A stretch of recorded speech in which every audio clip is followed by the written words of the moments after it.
Le premier jour de travail de la jeune fille, on lui confia une tâche très difficile. Sa supérieure lui ordonna d'obtenir la vérité d'un suspect atteint de troubles mentaux en seulement 15 minutes. Tout le monde fut stupéfait, même les collègues les plus expérimentés n'avaient jamais réussi. Il était clair que la chef voulait intentionnellement mettre la nouvelle recrue en difficulté. Mais la jeune fille ne recula pas. Elle entra directement dans la salle d'interrogatoire et échangea quelques mots avec le suspect. Au début, celui-ci resta totalement silencieux. Le temps imparti s'écoulait rapidement, et tout le monde pensait qu'elle allait échouer. C'est alors que, contre toute attente, le suspect rompit le silence et raconta toute l'histoire. La chef en fut profondément choquée. Il s'avéra que la jeune fille était une brillante diplômée en psychologie. Ce jour-là, elle était simplement sortie chercher un colis, mais elle fut enlevée par des malfaiteurs.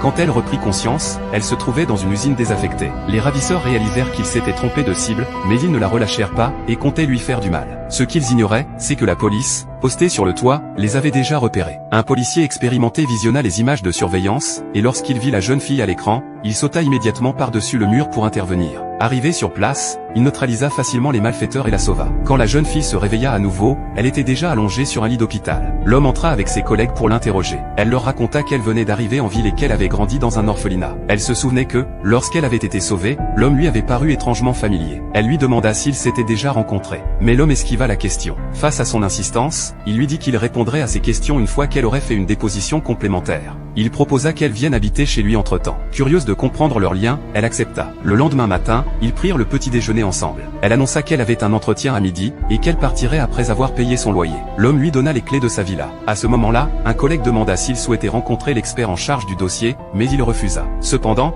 en apercevant la jeune fille au loin, il descendit en courant. Pendant que ses collègues saluaient l'expert, il emmena la jeune fille et lui demanda pourquoi elle était là. Elle répondit qu'elle avait besoin de travailler. Mais lui, inquiet pour sa sécurité, tenta de la dissuader. Face à son insistance, elle lui reprocha son manque de sincérité. Comment pouvait-il l'accueillir chez lui tout en lui cachant la vérité? Elle s'en alla. Un soir, alors qu'il l'attendait à la sortie du travail, elle refusa de le voir, lassée de son hypocrisie. Elle lui rendit les clés, disant qu'elle comptait déménager. Mais à l'instant même, il la força à monter dans sa voiture. Il lui demanda si elle ne voulait plus avoir de lien avec lui. Elle acquiesça en silence. Plus tard, alors qu'elle renouvelait sa chambre d'hôtel, elle attira l'attention du président local d'un grand groupe. Celui-ci voulut l'emmener de force. Le gérant de l'hôtel la trompa en prétendant vouloir lui offrir une chambre de meilleure qualité. Elle refusa. Il tenta alors de l'empêcher de partir. C'est à ce moment-là que l'homme réapparut.